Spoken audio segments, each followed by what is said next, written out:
Добар ден на сите. Најпрво сакам да се заблагодарам на нашите домаќини денес при посетата на компанијата Алма М.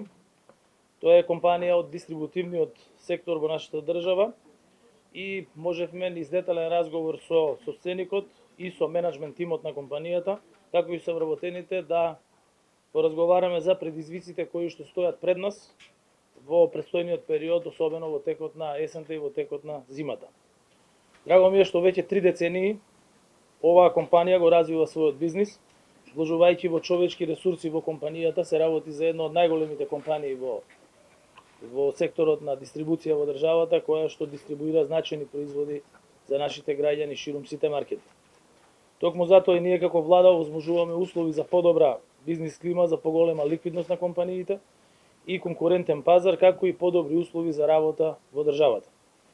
Во едно добро и кога се има компании кои што придонесуваат кон што побрза и кон подобра имплементација на мерките со кои го штитиме стандардот на граѓаните. Со новата мерка на владата на над 50 производи во 24 категории од пекарската, млечната, месната индустрија, цената ја намаливме за 10% во однос на цената која имале на 1 август.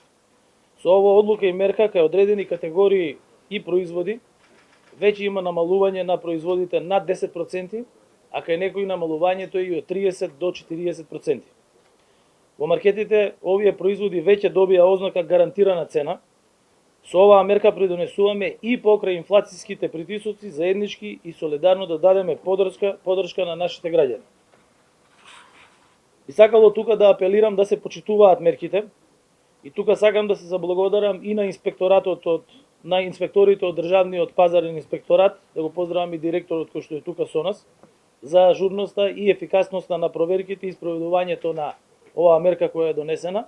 И секако да се заблагодарам на министерот за економија и на неговите колеги, кои што направија детални анализи со цел да дојдеме до мерка која што ќе биде на интерес и на трговците и на производителите, а најмногу во интерес на граѓаните.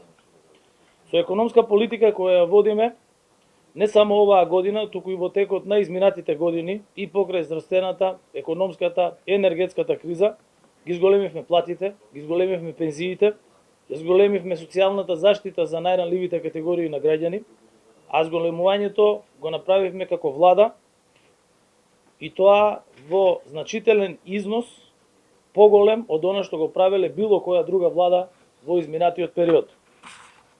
Ние како влада продолжуваме со социјален диалог со стопанските комори, со работодавачите, со синдикатите, затоа што цврсто стоиме дека работниците и стопанството со мерки треба да бидат поддржани во време на оваа криза.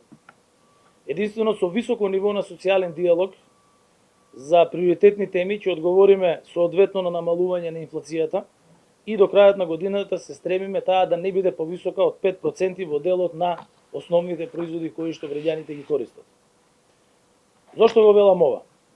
Зголемувањето на платите од јули оваа година го надминува зголемувањето на инфлацијата, но со сите овие мерки кои ги правиме со зголемување на минималната плата за најмалку 10% веќе од почетокот на наредната година, генерално инфлацијата ќе биде на ниво од 8%, а платите ќе пораснат за процент поголем од нивото на инфлацијата.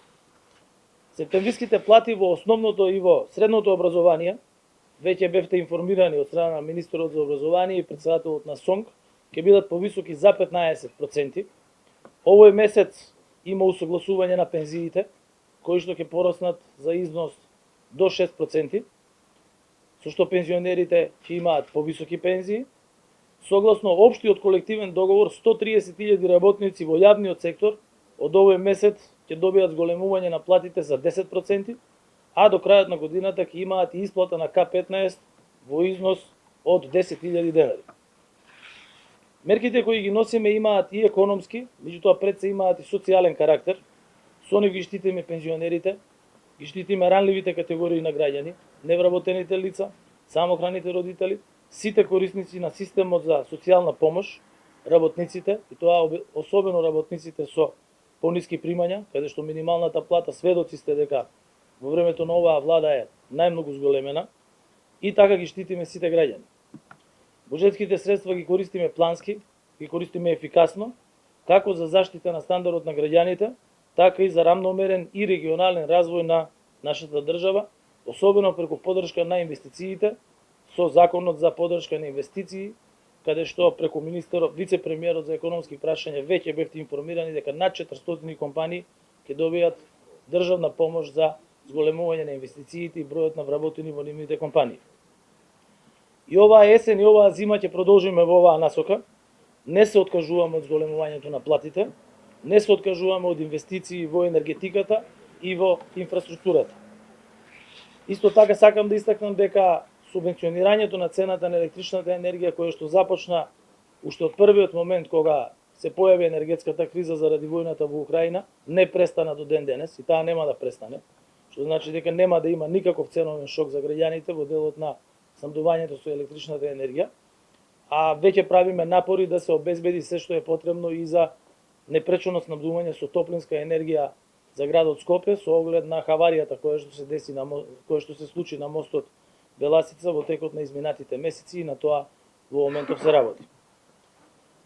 Се додека сум јас премиер и како влада нема да престанеме да работиме на подобрување на екзистенцијалното прашање на граѓаните на Северна Македонија, како и на економскиот раст на државата. Во време на криза која не ги одмина ниту најразвиените држави, бидејќи сите сме сведоци за се она што се случува во земјите од Европската унија и пошироко, како влада стоиме зад бизнис секторот, стоиме зад работниците и стоиме зад сите граѓани. Ние со ист ентузијазам ќе продолжиме да работиме за заштита на квалитетот на граѓаните и за заштита на сопанството, и од тука би сакал исто така да ги повикам и пратениците во собранието, законските решенија кои се однесуваат во делот на буџетот, прераспределата на буџетот, да бидат одобрувани со динамика која што ќе овозможи спроведување на сите потребни мерки со цел да можат да бидат заштитени граѓаните пред се. Ви благодарам. Тука се собствениците на компанијата, Муарем и Ивица, тоа се исклучително искусни луѓе кои што 30 години се едни од најдобрите во државата во својот бизнис. Тука и министерот. Сега ќе ви се обрати и домаќинот, а потоа можете да поставите прашање.